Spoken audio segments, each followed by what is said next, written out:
आज हम बात करने जा रहे हैं हिंदी सिनेमा की दो दिग्गज अभिनेत्रियों के बीच के एक घमासान की, जिसकी शुरुआत तो मात्र एक साधारण सी बात को लेकर हुई, लेकिन कब ये देखते देखते एक भयंकर झगड़े में तब्दील हो गई पता ना चला। और बात इतनी बिगड़ गई कि इनमें से एक अभिनेत्री ने दूसरे अभिनेत्री को एक शूटिंग के सेट पर ही थप्पड़ जड़ दिया। तो आखिरकार ऐसा क्या हुआ था जो सोफिस्टिकेटेड मानी जाने वाली हिंदी सिनेमा जगत की इस अदाकारा ने ऐसा कदम उठा लिया कि आज भी उस घटना के लगभग 55 वर्ष बाद भी उस गिरी हुई हरकत की चर्चा होती है। और उस घटना की वजह से बाकी अभिनेत्रियों को भी कैट फाइट के नाम पर आलोचनाएं झेलनी पड़ती है। नमस्कार दोस्तों, मैं हूं मानसी कौशल और आप देख रहे हैं खबर प्रभाव, जिसमें हम हिंदी सिनेमा के सभी अनसुने किस्सों, कहानियों की बात करते हैं जिनका जिक्र शायद ही कोई करता हो। तो चलिए बात करते हैं उन दो महान अदाकाराओं की जिन्होंने अपनी रेपुटेशन और लोगों की गॉसिप्स की भी चिंता नहीं की और एक दूसरे से इस तरह लड़ी जिनकी चर्चा उन दिनों पूरे बॉलीवुड में हुआ करती थी। एक मूवी के लिए दो अदाकाराओं के सिग्नेचर किए गए थे जो अपने जमाने की दिग्गज और सुंदरता और स्टाइल में अव्वल दर्जे की थी। दोनों ही अपने उच्च कोटि के अपने अभिनय के लिए जानी जाती थी और बड़े बैनर के सिनेमा में लीड रोल किया करती थी। जी हाँ, इनमें से एक थी माला सिन्हा, जिनका शुरुआती नाम अल्डा सिन्हा और बॉबी नाजमा था, और एक क्रिश्चियन नेपाली परिवार से आती थी जो भारत के कोलकाता आकर बस गया था। और बड़ी मुश्किलों का सामना करके माला सिन्हा को फिल्मी जगत में एंट्री मिली थी। मिलती है जिंदगी में मोहब्बत कभी कभी। वहीं दूसरी अभिनेत्री थी शर्मिला टैगोर, जो एक बंगाली ब्राह्मण परिवार से ताल्लुक रखती थी।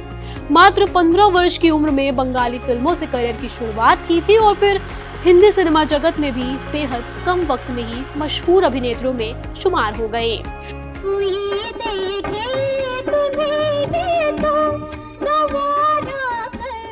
वैसे तो माला सिन्हा हिंदी सिनेमा में शर्मिला टैगोर से काफी सीनियर थी और उम्र भी इनसे 8 साल बड़ी थी, लेकिन इन दोनों अदाकाराओं में कुछ चीजें बेहद कॉमन थी जिस वजह से ही इनकी मित्रता शुरू हुई। इनमें सामान्य बात ये थी कि दोनों कोलकाता से आती थी, दोनों ने बंगाली सिनेमा से अपने करियर की शुरुआत की थी और दोनों ही एक तरह से चाइल्ड आर्टिस्ट के तौर पर ही काम करना शुरू कर दिया था। लेकिन इनकी दोस्ती में दरार तब आ गई जब 1968 में आई फिल्म हमसाया में ये साथ काम कर रही थी। दरअसल साल 1968 में जय मुखर्जी एक फिल्म बना रहे थे हमसाया, जिसमें जय मुखर्जी का डबल रोल था और इस फिल्म के डायरेक्टर भी ये खुद थे। इस फिल्म के लिए इन्हें दो अभिनेत्रियों की जरूरत थी, जिसके लिए माला सिन्हा और शर्मिला टैगोर को कास्ट किया गया। ये दोनों पहले से एक दूसरे की दोस्त मानी जाती थी। तब जय मुखर्जी ने ये सोचा भी नहीं था कि ये दोनों एक दूसरे से भविष्य में टकरा भी सकती हैं। जाहिर भी है कि दोनों एक्ट्रेस को फिल्म की कहानी और उसमें अपने किरदार पसंद आए थे, तभी इन्होंने इसके लिए अपनी हामी भरी थी।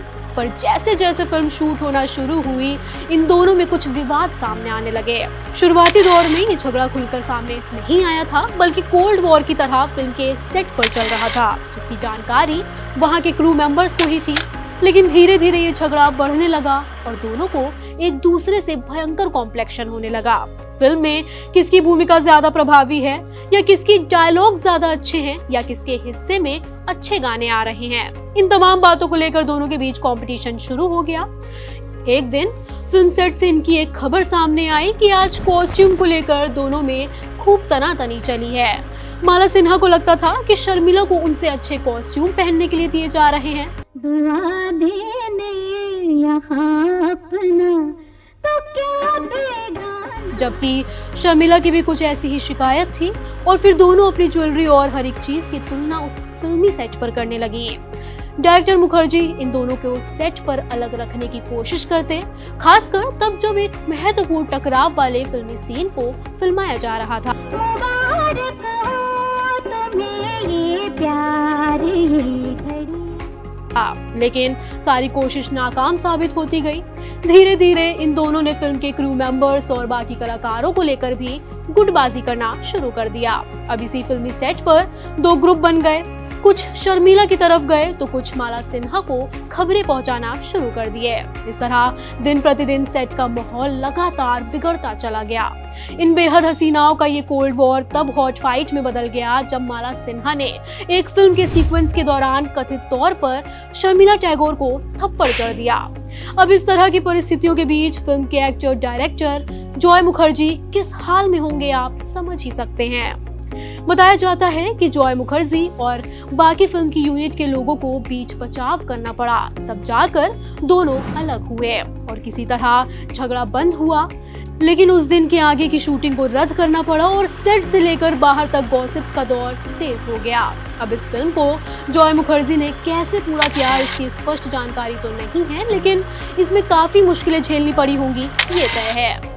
बताया जाता है कि इस घटना के अगले ही दिन ये खबर सभी अखबारों व फिल्मी मैगजीनों की प्रमुख खबरें बन गई। लेकिन जब इस बात की पुष्टि के लिए दोनों अभिनेत्रियों से पूछा गया और मीडिया ने जानने की कोशिश की तो दोनों ने ही इस बात को सिरे से खारिज करते हुए कहा कि हो सकता है फिल्म को प्रमोट करने के लिए इस तरह की खबरें उड़ाई गई हो।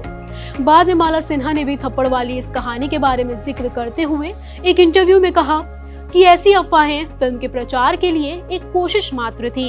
इसके अलावा उसी इंटरव्यू में उन्होंने अपने को एक्टर विश्वजीत के साथ अपने किसी तरह के संबंध को भी नकारा था।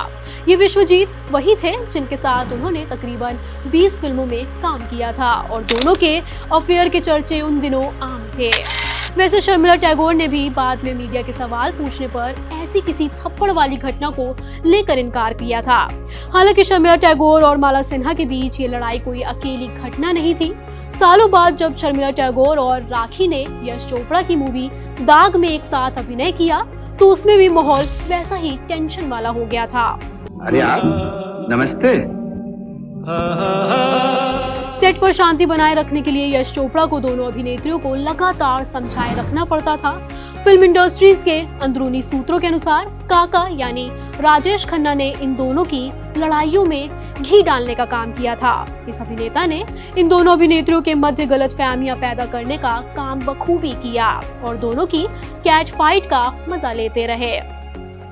इसी तरह माला सिन्हा ने भी रामानंद सागर की एक शूटिंग पर महज इसलिए विवाद खड़ा कर दिया था क्योंकि उनके शूट से पहले उनको सेब खाने को नहीं दिया गया था और उस दिन वे अपने मेकअप रूम से बाहर ही नहीं आए। खैर, बॉलीवुड अक्सर फिल्मी पर्दे पर अच्छे बिहेवियर और जिगरी दोस्ती की कहानियां बयां करता है। तब के हिंदी सिनेमा के पर्दे पर जहां दो एक्टर अच्छे दोस्त और एक दूसरे के लिए जान देते नजर आते थे तो वही हीरोइन कुर्बानी और त्याग के प्रतीक की तरह नजर आती थी, जो साड़ी और भारतीय पहनावों में लिपटी देवी और त्याग की मूर्ति के रूप में ऑडियंस को परोसी जाती थी। लेकिन हकीकत इसके ठीक उलट थी।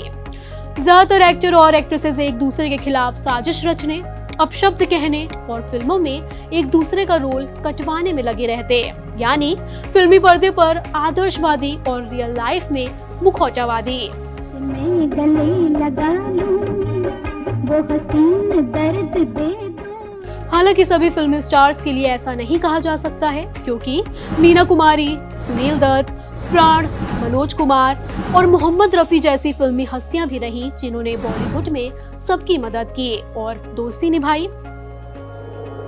लेकिन सिनेमा की रंगीन दुनिया में अभिनय करने वाले सितारों के बीच कब दोस्ती और दुश्मनी हो जाए कहा नहीं जा सकता है। कभी कभी तो ये सब एक साथ घूमते फिरते, नाचते गाते नजर आते हैं तो कभी इनमें खटास और दुश्मनी हो जाती है कि कहना ही मुश्किल है। बॉलीवुड में कई ऐसी दोस्ती रही हैं जिनका अचानक नाटकीय ढंग से अंत हुआ है, जैसा अमिताभ और शत्रुघ्न सिन्हा की दोस्ती, गोविंदा और डेविड धवन का सालों का रिश्ता, अमिताभ और अमजद खान की मित्रता, राज कपूर और राजेंद्र कुमार का रिश्ता। इस तरह के दर्जनों उदाहरण शामिल हैं जो वक्त के साथ बुरी तरह बिखर गए।